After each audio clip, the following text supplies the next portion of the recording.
In the heart of the Gulf, where diplomacy and power converge, a significant moment unfolds. Qatar's capital, Doha, becomes the stage for a gathering that could reshape the region's political map. As planes begin to land, so too do hopes, some fragile, some firm, for a new regional order. First to arrive, Syria's interim president, Ahmed al-Shara. His presence marks more than protocol. This is a statement of Syria's intention to return to the diplomatic stage after years of isolation and internal conflict. His steps down the tarmac represent a cautious re-emergence. For the Arab world, his arrival is a litmus test. Is Syria ready to be reintegrated, and is the region ready to welcome it? Officials greet him with formal smiles, but behind those handshakes lie complex histories and deep-rooted scars. Shara's administration, temporary as it may be, is navigating the tightrope between appeasing old allies and distancing itself from the legacy of civil war. For many in this summit, engaging with Syria is still politically sensitive, yet the invitation alone signals a shift. Soon after, the attention turns to another powerful player, the Islamic Republic of Iran. The landing of President Masoud Pezeshkian's aircraft does not go unnoticed. His administration, viewed as a reformist break from the hardline past, carries both expectations and skepticism. Iran's regional role remains a double-edged sword. Tehran is simultaneously a key energy partner and a controversial actor in regional conflicts. But today, it seeks to emphasize dialogue over defiance. Pezeshkian greets officials with a calm demeanor, well aware that this visit could define his early presidency. For Iran, this summit is about optics, leverage, and opportunity. With Western focus diverted elsewhere, the stage is open for regional solutions, and Tehran wants a seat at every table. From the Levant, another pivotal figure arrives, Lebanon's newly elected president, Joseph Aoun. A military man now turned statesman, he leads a country grappling with financial collapse, political gridlock, and humanitarian despair. His mission is clear: secure regional support, attract investment, and restore Lebanon's battered credibility. As Aoun exchanges formalities on the tarmac, analysts note the significance of Lebanon's inclusion. The country's future may well depend on the success of dialogues like these. With sectarian divisions and foreign influence continuing to paralyze reforms, Beirut needs more than applause. It needs action. And then, from the African Horn, Sudan's military leader, General Abdel Fattah al-Burhan, steps onto Qatari soil. His presence is controversial, yet necessary. Sudan is at war, torn between rival factions and facing one of the world's worst humanitarian crises. Millions displaced, infrastructure in ruins, dialogue fragmented. For Burhan, this is a diplomatic lifeline. For the region, it is a chance to signal collective concern, if not collective responsibility. Few expect immediate solutions, but engagement is the first step towards stabilization.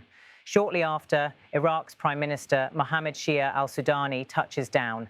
Iraq, straddling fault lines between Iran and the Arab world, plays a pivotal balancing role. Al-Sudani's government seeks to position Baghdad not just as a mediator, but as a regional energy hub, a corridor between East and West. His arrival rounds out a diverse mix of actors, each carrying vastly different priorities, but all aware of the significance of this gathering. The flags of the Arab and Muslim world stand tall outside the venue. They represent both unity and divergence. They represent aspirations, and just maybe they represent a shared willingness to find common ground. Inside, the summit begins. The Doha Dialogue Summit, its name simple, its implications anything but. The format is familiar: plenary sessions, bilateral talks, media coverage. But the subtext is complex, because behind the formalities are years of unresolved tension. Today's summit isn't just about cooperation, it's about confrontation through conversation. Qatari officials open with words of peace and shared purpose. They speak of infrastructure and technology, of trade and tourism, but underneath it all are thornier issues: Gaza, Yemen, sanctions, proxy conflicts, water access, climate adaptation, sovereignty. This summit is both a show of strength and a test of trust. For Iran, the goal is to signal openness, to balance domestic reform rhetoric with external re-engagement. For Syria, legitimacy is the prize. For Lebanon and Sudan, aid and investment. For Iraq, relevance. And for Qatar, the mantle of mediator, an increasingly familiar role for the small but influential Gulf state. Media outlets swarm the venue. Security is tight, cameras flash, delegations whisper, schedules are fluid. Because so much of the real diplomacy happens behind closed doors. There are no illusions here. The leaders know that peace is elusive, that influence is contested, that agreements made today may unravel tomorrow, but they also know the cost of silence. And in this volatile climate, even talking is progress. Breakout sessions begin, technical delegations huddle over maps and documents, translation headsets buzz, private meetings begin to trickle in. Pezeshkian reportedly meets with Qatari and Iraqi ministers. Al-Sharaa, for the first time in over a decade, sits at a table with Arab League envoys. Joseph Aoun lobbies for energy credits and infrastructure funds. Burhan seeks humanitarian guarantees. On the sidelines, diplomats from Turkey, Pakistan and Indonesia observe closely. Some say they may join later rounds. Others are here just to watch the regional winds shift. Momentum builds, not toward a treaty, but toward engagement. This is a summit of intentions, not outcomes. No landmark agreement is expected. No peace deal will be signed today. But frameworks are being laid.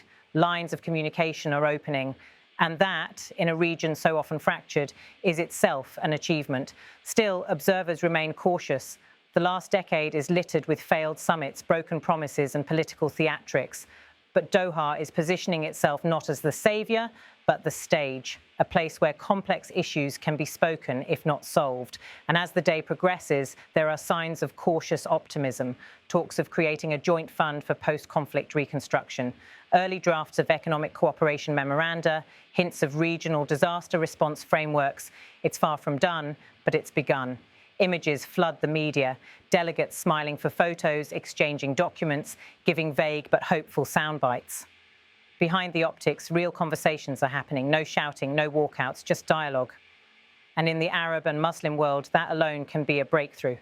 As the final hours of the opening day unfold, the mood is careful but constructive. The leaders begin to depart the plenary hall, some for bilateral dinners, others for strategy briefings.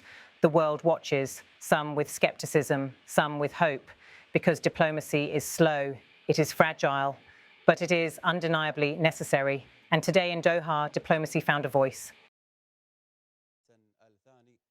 نائب رئيس مجلس الوزراء ووزير الدولة لشؤون الدفاع والدكتور التركي القائم بالأعمال في السفارة السورية لدى الدولة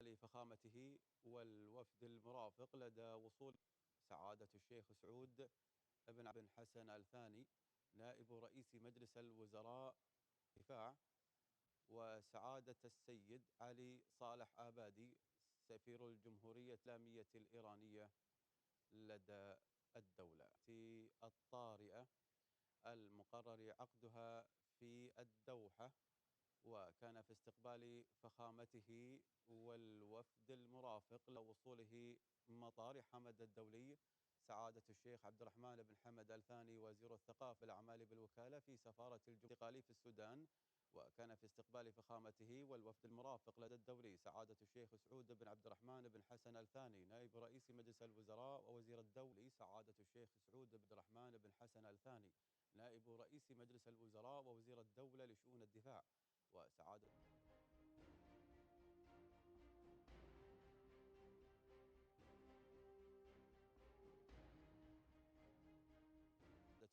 سعود بن عبد الرحمن